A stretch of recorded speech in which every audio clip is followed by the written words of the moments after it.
നമസ്കാരം. ഇന്നത്തെ വാർത്തകളുമായി ഞാൻ രാജലക്ഷ്മി. പ്രധാന വാർത്തകൾ. പ്രശസ്ത സിനിമാ നടൻ മോഹൻലാലിന്റെ അമ്മ ശാന്തകുമാരി അന്തരിച്ചു. AI സുരക്ഷ. GDRFA ദുബായിക്ക് രാജ്യാന്തര അംഗീകാരം. UAEയിൽ ശനിയാഴ്ച വരെ കാലാവസ്ഥാ മാറ്റം തുടരും.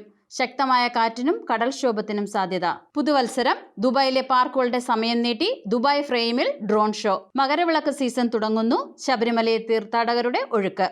എറണാകുളം നഗരത്തിലെ തിരക്കേറിയ വ്യാപാര കേന്ദ്രമായ ബ്രോഡ്വേയിൽ വൻ തീപിടുത്തം. ഉത്തരാഖണ്ഡിൽ ബസ് കൊക്കയിലേക്ക് മറിഞ്ഞ് അപകടം. 7 പേർ മരിച്ചു. പ്രശസ്ത സിനിമാ നടൻ മോഹൻലാലിന്റെ അമ്മ ശാന്തകുമാരി അന്തരിച്ചു. പ്രശസ്ത സിനിമാ നടൻ മോഹൻലാലിന്റെ അമ്മ ശാന്തകുമാരി അന്തരിച്ചു. 90 വയസ്സായിരുന്നു. കൊച്ചി ഇളമക്കരയിലെ വസതിയിൽ വെച്ചായിരുന്നു അന്ത്യം. സംസ്കാരം നാളെ. പക്ഷാഘാതത്തെ തുടർന്ന് ചികിത്സയിലായിരുന്നു. പരേതനായ വിശ്വനാഥൻ നായരാണ് ഭർത്താവ്. പരേതനായ പ്യാരിലാലാണ് മറ്റൊരു മകൻ.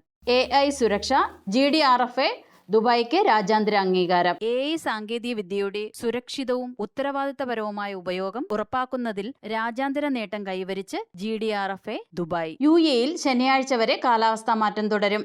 ശക്തമായ കാറ്റിനും കടൽക്ഷോഭത്തിനും സാധ്യത. UAEയിൽ വരും ദിവസങ്ങൾ കാലാവസ്ഥാ വ്യതിയാനം തുടരുമെന്ന് ദേശീയ കാലാവസ്ഥാ നിരീക്ഷണ കേന്ദ്രം അറിയിച്ചു.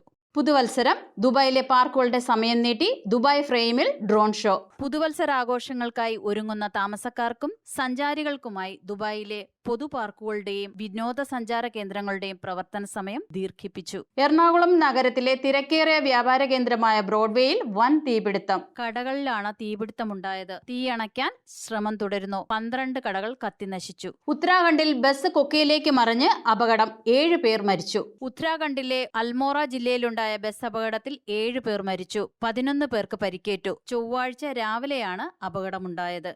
ഇതോടെ ഇന്നത്തെ വാർത്തകൾ അവസാനിക്കുന്നു. വാർത്തകളും വിശേഷങ്ങളുമായി വീണ്ടും കാണാം.